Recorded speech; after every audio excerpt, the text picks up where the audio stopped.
uno podría vanagloriarse con contar todas las cosas lindas que nos pasan. La verdad que no hemos encontrado rechazo en las caminatas, ¿no? Pero es normal que el pueblo esté en esta situación. ¿Y cómo hemos llegado acá?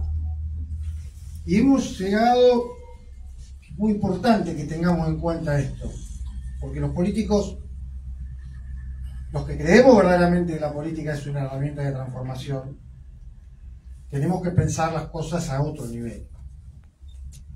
Hace 2 días se conmemora el aniversario, Europa está conmemorando el aniversario de los 80 años de la bomba de Hiroshima, 6 de agosto. Toda Europa está conmovida por este tema, porque en Europa las cosas no están bien, y Europa es el mundo. Estamos al borde de una tensión, de una tercera posible guerra mundial. Y mañana se conmemora el aniversario de la segunda bomba, la de Nagasaki, 9 de agosto. Y en 1945, hace 80 años, ocurría eso, el mundo se desangraba, terminaba la guerra en septiembre, 50 millones de muertos, Europa toda destruida. Y en la Argentina, en aquel momento, entre el 6 y 10 de agosto, se estaba produciendo algo que iba a terminar y desembocar en el 17 de octubre del 45. Agosto terminaba la Segunda Guerra Mundial. En agosto en la Argentina había un coronel, que era el coronel Perón, que ya lo tenían acorralado las fuerzas de la oligarquía, ya lo estaban acorralando. Lo estaban acorralando para detenerlo, para meterlo preso y también para asesinarlo. Perón no fue asesinado porque no lo subestimaron. Si hubiesen sabido que lo que iba a hacer Perón, evidentemente lo hubieran matado. Pero bueno, mientras eso ocurría en Europa, en la Argentina se estaba produciendo algo que iba a culminar el 17 de octubre del 45. Se produce el 17 de octubre del 45 y la Argentina de ahí en más estamos en una disputa que los que actualmente están gobernando leyeron mejor que los antecedieron. Los que los antecedieron, que fue el gobierno de Macri, asumió con una consigna sola, que era perseguir a los opositores y endeudar al país. El gobierno de Macri se caracterizó por eso. El anterior gobierno justicialista le dejó un país desendeudado. El mismo Duhovne, el exministro de Economía, dice: pudimos tomar deuda porque no teníamos deuda. No hay que olvidarse que el que nos trajo al problema del mayor endeudamiento después del 2015 fue Macri. Tomó 100.000 primeros millones de dólares para abrir el corralito y cuando se quedó sin dólares recurrió al Fondo Monetario Internacional. Nos trajo de nuevo el Fondo Monetario Internacional, que con tanto esfuerzo el gobierno de Néstor Kirchner nos había sacado el fondo de encima. Le pidió 40.000 millones de dólares más para hacer la segunda fuga. La primera se hizo con capitales privados, pero cuando los capitales privados se quisieron ir, los dólares no estaban y hubo que recurrir al fondo. Y nos quedamos con 40.000 millones de dólares. Después vino el gobierno de Alberto, el tema de la pandemia, la sequía, lo que ya más o menos conocemos. Ahora, el país se descarriló con el macrismo. No hay que olvidarse nunca de eso. Lo descarrilaron. Y el segundo punto fue la persecución política del macrismo. Cuando vos formás una fuerza política con objetivos tan menores, porque sacar los dólares al exterior, ¿qué era? Quedar bien con algunos amigos, con algunos empresarios, con algunos grupos económicos. Y la segunda, el revanchismo, de decir, vamos a perseguir a todos los opositores, empresarios, abrir causas. Fíjense que yo si dijera esto, cuando yo lo dije, en el 2017, si lo decíamos en pleno apogeo, dijeron, no, lo que está muerto es el peronismo, porque gobernaban ellos en el 2017. Se multiplicaban las causas y demás. ¿Y dónde terminó el macrismo? ¿Dónde terminó el PRO? ¿Dónde terminó Juntos por el Cambio? Desaparecieron. ¿Y por qué desaparecieron? Porque Perón nos enseñó a nosotros y nos dijo que un gobierno sin doctrina es como un cuerpo sin alma. Y el peronismo desde los 80 años hasta acá es el único movimiento político en Sudamérica, el único, que ha sobrevivido a todo. Sobrevivió al golpe del 55, sobrevivió en la resistencia, sobrevivió con 30.000 desaparecidos. Después nos inventaron a Menem, nos metieron a Menem y vinieron toda esta banda. Mucho daño le hizo Menem al peronismo. Se remató el patrimonio del Estado, desregularon y no lo pudieron destruir.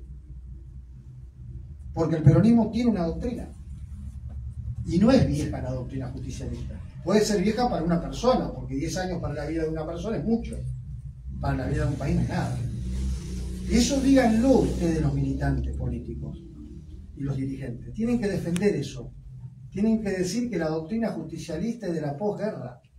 Perón la escribió en el año 53 y anda el presidente de la República corriendo no con una doctrina del siglo XIX. Habla de los libertarios, de Mege, la escuela austríaca. ¿Saben de cuándo es eso? Del siglo XIX. Perón lo escribió cuando ya todo eso se había discutido. Cuando el mundo ya estaba dividido en dos. Cuando el imperialismo norteamericano se dividió después de los acuerdos de Potsdam, toda Sudamérica, el Pacífico, que es la tensión actual entre China y Taiwán, ¿no es cierto? Que están metidos Estados Unidos ahí. Y la Unión Soviética por el otro lado. Ahí se escribió la doctrina justicialista. Y es sabia la doctrina justicialista. Te corren por derecha diciendo de que los peronistas promovemos la vagancia y ellos te dicen hay que promover la meritocracia. Y nosotros no somos ni la meritocracia ni por derecha ni el igualitarismo social. Porque el igualitarismo social es poner a dos personas a la misma altura sin medir el esfuerzo. Nosotros entre el igualitarismo social y la meritocracia social creemos en la justicia social, que es darle a quien cada cual por su esfuerzo. No es lo mismo el que se levanta a las 8 de la mañana que se levanta a las 10 para hacer la misma tarea. No es lo mismo el compañero que hace las extras en una fábrica. Es lógico que tengan que ganar más. Pero no es el extremo de la meritocracia. Porque el mérito y el éxito no es apropiarse de bienes y llegar con negocios y demás, como han llegado algunos. Yo soy un exitoso porque soy dueño de los canales de televisión, de las minas. Bueno, hay que ver cómo llegaste, cómo le daste, en fin. Somos eso nosotros. Y eso es lo que está en disputa. Por supuesto que en el Consejo Deliberante, y ahora me voy a referir a ese tema, se van a tratar los temas, pero acá hay que hablar y tenemos que plantearnos esto, porque estamos en el medio de un enorme desafío. Dentro de unos minutos seguramente el presidente Milei va a justificar los vetos, y seguramente va a hacer una declaración y va a jugar fuerte en ese sentido. Va a acusar seguramente a los diputados y a los senadores que son partidarios de que quieren tumbar el famoso superávit fiscal y demás. Un superávit fiscal que lo ha logrado primario, porque el secundario no es así, en el sector bancario, acá está Ángel Natal que sabe bien del tema, no hay ningún tipo de superávit fiscal. El país está totalmente endeudado, están renovando deudas permanentemente y colocando bonos todos los días. Pero ¿a costa de qué? A costa de un enorme sufrimiento del pueblo. El presidente le ha declarado la guerra a los médicos del Garrahan. Y esto no es demagogia. El presidente le declaró la guerra a las personas con discapacidad. Le declaró la guerra a los trabajadores. Le declaró la guerra a los jubilados. Está logrando tener un superávit fiscal, declarando la guerra a las provincias. Paralizó las obras públicas, con las posibilidades de costo de vidas humanas que tiene. Pero además existe un plan estratégico, y aquí quiero ir de nuevo a por qué tenemos que dar esta batalla cultural. Porque tenemos un presidente que dice que la referente de él es Margaret Thatcher. La referente de él es Margaret Thatcher. Y nosotros pasivamente como argentinos estamos aceptando eso. Nosotros tenemos un héroe de Malvinas acá.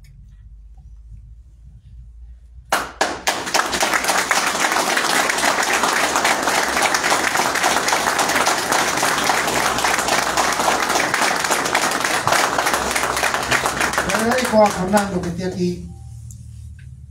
Fernando sabe que lo que yo digo lo siento, porque el primer proyecto que presentamos en el año 2001 fue justamente poner en situación al pueblo de Colón una cosa olvidada, que era el día 2 de mayo, si no me equivoco, a las 3 de la tarde, ¿no?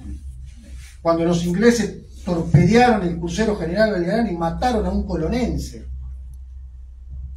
a un argentino, a Gerardo Marquillo, que iba en ese buque.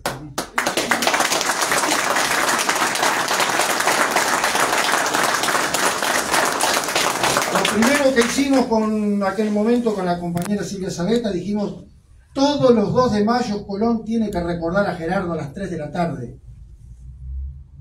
Como se hacen en los países de Europa, ¿saben, no? Por eso le dije, el 6 de agosto no es cualquier cosa en Hiroshima. El 6 de agosto a las 8:15 de la mañana se paraliza Hiroshima porque fue el día que explotó la bomba. ¿Y qué nos pasa a nosotros los colonenses el 2 de mayo a las 3:15? Bueno, cuando las primeras veces los empujamos en el Consejo Deliberante, empezaron a cumplían. Yo recuerdo que Cooperativa GEA, Cooperativa Eléctrica, hacían un minuto de silencio a las 3 de la tarde del día 2 de mayo. Pero lo más asombroso de esta batalla cultural es que si el presidente de los argentinos le dice que él tiene como ídolo a Margaret Thatcher, que es una criminal de guerra, porque ella misma reconoció que ordenó torpedear al buque General Belgrano por afuera de la zona de exclusión.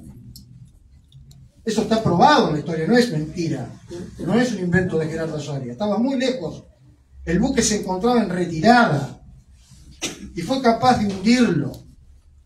Una persona que es una enemiga para los argentinos, para todos los argentinos. Y si uno tuviera un presidente que dice que justamente su ídolo es Margaret Thatcher, a mí en lo personal, y esta es la batalla cultural que quiero dar con los convecinos que van en esas listas libertarias, cuando dicen que ellos se avergüenzan, a mí me da vergüenza como argentino y como colonense, que haya tipos que puedan ir en listas y que tienen como referentes a un presidente que defiende una criminal como Margaret Thatcher. Eso es lo que vamos a discutir también en el Consejo de Libertad. Eso es parte de la batalla cultural. Eso es parte de la batalla cultural. A ver, ¿con qué cara van a ir a un acto del 2 de abril y el 2 de junio?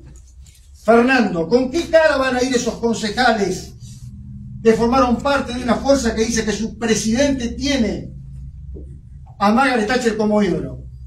La verdad que no tiene cabida, lamentablemente. Esa es la batalla cultural que vamos a dar.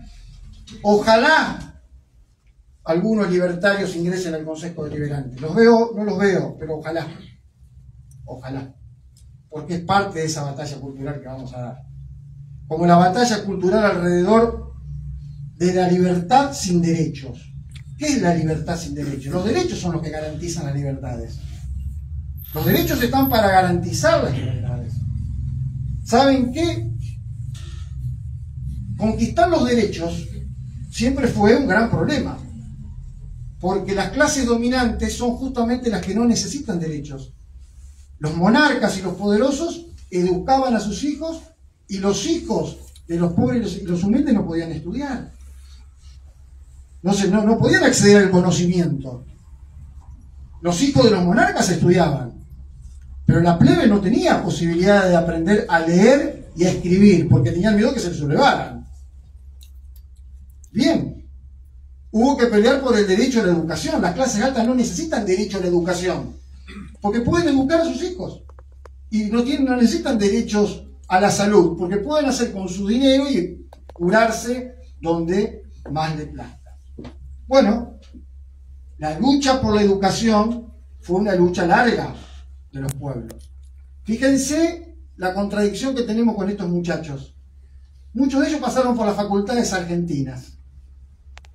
Bien, es cierto que Sarmiento logró la educación primaria obligatoria y gratuita. Primaria. Pero las universidades quedaron para los hijos de los ricos. Hasta 1946, el general Perón llegó a la presidencia de la República, ningún pobre, ningún trabajador podía pisar una universidad. Los médicos, los abogados, los ingenieros y los arquitectos recién de las clases populares empezaron a tener títulos con los gobiernos de Perón, porque en las universidades eran libres, pero había que pagar. Era la educación para el peón de campo. Le enseñamos un poco de escuela primaria, pero que estos negros no vayan a hacer cosas que se nos rebelen y estudien. Y era así. Era la educación primaria. Y alguno por ahí zafaba y podía ingresar a la secundaria. Bueno, eso es lo que no te perdonan y no le perdonan al peronismo. Es mentira lo de la comida, es mentira de que, bueno, que se lo mandan. No, mentira, eso es mentira. Vamos a poner las cosas blanco sobre negro. No toleraron el peronismo, que Perón les abrió, entre otras cosas, las puertas de las universidades a los hijos de los trabajadores. Y desde ese momento las universidades se volvieron peronistas. Porque en el 46 eran antiperonistas, pero en el 73, cuando volvió Perón, eran peronistas, porque los hijos de los trabajadores habían ocupado las facultades. Y lo dijo Perón: ganamos en el 52 con el voto de las mujeres, y en el 73 vamos a ganar con el voto de los pibes. Y así fue. Y obviamente después la dictadura tuvo que desperonizar las universidades. ¿Cuántos compañeros tenemos fallecidos, muertos y asesinados de la juventud universitaria peronista porque los fueron a matar? ¿Cuántos ingenieros, cuántos profesionales, cuántos dirigentes que podían estar ocupando lugares que no los tenemos? Porque fuimos nosotros los que le pusimos el cuerpo, no nosotros en particular. Hablo de nosotros, los peronistas, le pusimos el cuerpo a eso. Quieren dar esta batalla cultural diciendo que somos los responsables de 80 años de las villas miserias. ¿Se olvidan que cuando en la Argentina teníamos el mejor autódromo casi del mundo, producíamos aviones, producíamos autos, producíamos tractores, teníamos la mejor siderurgia, que era Somisa, manteníamos yacimientos petrolíferos fiscales, teníamos la mejor flota mercante de Sudamérica, la tercera más importante moderna del mundo? Hicimos 9.000 escuelas por año. El peronismo hizo 9.000 escuelas por año. 9.000 escuelas en 9 años, 1.000 escuelas por año. Más escuelas que en toda la historia argentina, desde 1853 a 1946. Eso pasó en la Argentina, porque fue una verdadera revolución. Nos bombardearon una plaza. Lo mandaron a Perón al exilio durante 18 años. Después vinieron los militares y endeudaron al país. Y se lo devolvieron a Alfonsín endeudado. Y estos muchachos andan alegremente por la vida contando como que acá no pasó nada. Que los peronistas somos los responsables de tener... ¿Cómo no vamos a tener los problemas de pobreza que tenemos? Si cada vez que hemos querido hacer las cosas bien nos hemos encontrado con lo mínimo que han sido los golpes de Estado, los asesinatos y las persecuciones. ¿Qué país sería este si estos insensatos en el 55 no hubieran derrotado a Perón? ¿Usted sabe el país que seríamos? En el 55, cuando nosotros fabricábamos aviones, los chinos comían tierra, se morían de hambre, esperaban una cosecha. Fíjense la potencia que es hoy China. Esa revolución inconclusa, que no es otra cosa que la industrialización del país, es lo que nosotros tenemos que defender. Y eso el peronismo tiene que tomar nota. Y yo lo voy a hacer personalmente con los dirigentes que vengan. A mí no me van a venir a enroscar la víbora, los dirigentes peronistas me estoy refiriendo. Acá hay que dar una verdadera batalla alrededor de la industrialización del país. La revolución inconclusa de Perón fue la reindustrialización del país, porque es lo único que saca y libera a los pueblos de la opresión, de la miseria. Necesitamos industrializar el país. Y el solo hecho de industrializar el país te pone en contradicción contra los grupos económicos concentrados que no quieren el país industrializado. ¿Saben quién está manejando la economía? Un chileno, Daza. Él es el que maneja la economía. ¿Saben cómo funciona la economía chilena? Son 15 familias los dueños de Chile. Hay un sector medio minoritario y después un 70% que vive hundido en la más escuálida miseria, sin derechos sociales, sin derechos de trabajo. En Chile no hay universidades públicas gratuitas. El que ingresa a una universidad, cuando termina, tiene que pagar después el título. Solamente en la Argentina hay universidades gratuitas. Solamente en la Argentina y en toda Sudamérica existe un hospital como el Garrahan, como el Sor María Ludovica de la Plata o el Videla de Rosario, que son modelos en la asistencia pediátrica. Acceder a la educación en Estados Unidos, en Canadá, un poco los países máximos, como se accede acá libremente, es una fortuna. Solamente los hijos de los empresarios pueden acceder. Y ni le digo a la salud. El acceso que tiene un trabajador con una obra social, ni Dios no permita con una enfermedad terminal, lo que hacen las obras sociales de los sindicatos, lo que hacen las obras sociales en general del sector público y del sector privado, no podés acceder solamente que seas un millonario en un país como Estados Unidos. ¿Qué país quieren estos tipos? Quieren un país como Chile. Quieren rediseñar un país como Chile. Necesitan rediseñar un país al estilo chileno, un país extractivista, donde han sacado y están sacando todo el cobre, la renta cuprífera chilena, van a venir por el cobre de este lado de la cordillera, y después un país que no tenga industria, un país que viva de la minería, algo de recursos primarios, y también en el acuerdo que están pensando con los Estados Unidos, en ese acuerdo que están pensando, el primer sector que va a estar perjudicado en un acuerdo con Estados Unidos va a ser el sector justamente agroexportador. Porque si hay algo que están en la frontera del conocimiento son los norteamericanos que hay en el sector agrario. Un acuerdo con el sector, con Estados Unidos, rompería la hegemonía del sector agroindustrial de la Argentina.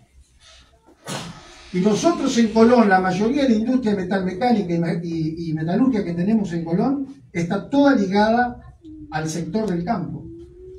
Ese acuerdo que incluso muchos empresarios inconscientemente defienden porque creen que es un acuerdo del primer mundo, termina y fulmina con la industria, con la agroindustria en Argentina. Porque los norteamericanos quieren eso. Y lo han ejecutado. Por eso el Congreso ayer le tumbó los vetos al presidente. ¿En qué cabeza cabe destruir el INTA o el INTI? ¿Ustedes saben los beneficios que ha hecho el INTA y el INTI con todos los prototipos para aplicárselo a la industria nacional? ¿Cuántos empresarios pymes recurren al INTI para que cuando tienen un determinado problema y el INTI le dice vos tenés que hacer esto, tenés que hacer aquello? Eso en Estados Unidos, en los países europeos, te sale una fortuna, porque son todos departamentos privados los que hacen esos estudios técnicos. Acá sí lo hace el Estado a través de técnicos de primer nivel como nosotros tenemos. ¿Por qué tenemos el nivel de producción agrario que nosotros tenemos? Nosotros lo tenemos porque tenemos ingenieros universitarios. Los ingenieros agrónomos en la Argentina, y muchos de ellos no piensan como nosotros, estudiaron en universidades públicas. Los ingenieros agrónomos son todos de universidades públicas, no de universidades privadas, bancadas por el Estado y bancadas por el pueblo, y que la mayoría de ellos prestan servicios a muchos de ellos, a veces hasta las multinacionales, o les prestan servicios a los grandes campos, y se olvidan a veces de los orígenes también. Esa es la batalla cultural que nosotros tenemos que dar. Y también en Colón, que es importante decirlo, Colón necesita relanzarse. No lo vamos a relanzar nosotros en el 2025 con una concejalía. No andamos por las calles mintiéndole a la gente, ni creándole una falsa expectativa. Hoy cuando hablamos con los trabajadores ahí del municipio, lo dijimos, este es un escalón para dar la lucha en el 2027. Ahora, ¿qué tenemos que pensar? Tenemos que repensar Colón, tenemos que volver a repensar los espacios públicos, el arbolado público, tenemos que volver a repensar la ley de tránsito, tenemos que volver a repensar el presupuesto, la ordenanza fiscal impositiva, tenemos que ver cómo hacemos para que las tasas municipales que se paguen tengan la famosa contraprestación del servicio. Tenemos que volver a discutir la reforestación de la ciudad, mejorar, por supuesto, el alumbrado público, la armonía que tiene que existir entre el arbolado público y el alumbrado público. Tenemos que discutir también la jerarquización de los trabajadores municipales, ser serios en ese planteo, saber que una trabajadora que está en condiciones de trabajo insalubre o un trabajador que está en una determinada situación no puede trabajar bajo las mismas condiciones que otros y, por supuesto, no ganar lo mismo. Tenemos que discutir también la planta política del municipio. Todo eso va a ser para el 2027. Tal vez demos algún debate en el Consejo Deliberante alrededor de eso. No está bien llegar al gobierno y nombrar a los amigos, a los parientes, a la novia, a los cuñados. No está bien. No es de peronista eso. No está bien tampoco en el medio de una campaña electoral prometer y andar repartiendo chapas, colchones y comida. No habla bien de un peronista. Los peronistas no somos eso. Si Evita Vivir y viera eso que hacen con los pobres y con los humildes, pasándole una factura por un plato de comida, y bueno, viejo, ustedes saben cómo pensaba la jefa espiritual. La jefa espiritual. donde no había escritorio. El escritorio era simbólico para Evita. Por eso, a una persona vos le podés dar todo el dinero que en su momento manejó Evita, pero nunca va a ser Evita. Porque Evita era capaz de salir a las 10 de la noche de su despacho y decirle al chofer que recorriera la ciudad, la capital, para ver si había alguien durmiendo en la calle. Y hay decenas de anécdotas de ese tipo. De personas que recuerdan, hombres grandes, que durmiendo en la calle se bajaba ella y decía, ¿saben quién sigue usted? La señora Eva Perón. Necesitamos esos funcionarios, muchachos. Necesitamos los funcionarios que no se mareen detrás del poder, de un escritorio, que parece que cuando tocan el poder ya se creen que son el general San Martín, la compañera Evita o el general Perón. Humildemente, humildemente. Hubo muchos buenos cantores de tango, sí, hubo muchos buenos, los hay, pero Gardel hay uno solo. Gardel hay uno solo. Y este es el gran problema que nosotros tenemos dentro del movimiento peronista. Ella lo dijo, Evita lo dijo antes de morir. Yo le tengo más miedo a la oligarquía que nos puedan hacer a nosotros los peronistas de adentro que aquella que combatimos el 17 de octubre del 45. Esa oligarquía cotidiana, como decía ella. El funcionario que maltrata mal a un trabajador o a un humilde no es peronista, es un oligarca. Y se ha pasado al lado contrario. Bueno, muy bien. Milei está en la presidencia de la República por los peronistas. Fuimos nosotros los que hicimos que Milei estuviera ahí. ¿Y por qué? Por esto que les acabo de decir. Porque me avergüenza a mí algunos dirigentes que se dicen peronistas que han permitido que Milei esté en el lugar donde está. Porque, sinceramente, los pobres y los trabajadores no esperan nada de Milei. Los pobres y los trabajadores no esperaron nada de Macri, pero sí de los peronistas. No es normal, o es normal, diríamos, perdón, que un tipo que desprecia a los pobres y los trabajadores como Milei te lo desprecia en la cara y te lo dice. Y Macri también. El problema es cuando nosotros, en nuestras filas, parimos dirigentes y le damos poder a dirigentes que hacen eso. Porque nosotros tenemos que demostrar en ese lugar que somos totalmente distintos. Yo los invito a que nos acompañen. No a que me voten ni por Perón, ni por Evita, ni por nada de eso. No me interesa. Nunca me senté en una banca de concejal y en eso consta, por suerte y gracias a Dios, usando esos símbolos. Siempre tuve que ir por afuera de las estructuras partidarias por esto.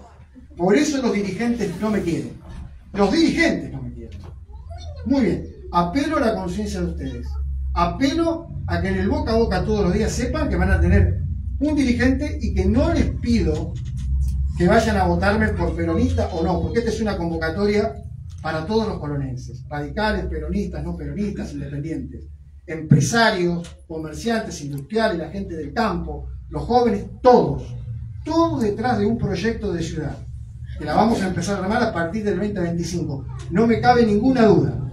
Quiero que nos voten por lo que somos, por lo poco que hemos hecho, por lo poco que podamos aportar. Que nos voten convencidos de que nosotros tenemos convicciones. No nos vamos a sentar ahí a calentar una banca, a cobrar un sueldo y a pasarnos por el trasero el mandato que nos va a dar el pueblo. Así que el 7 de septiembre...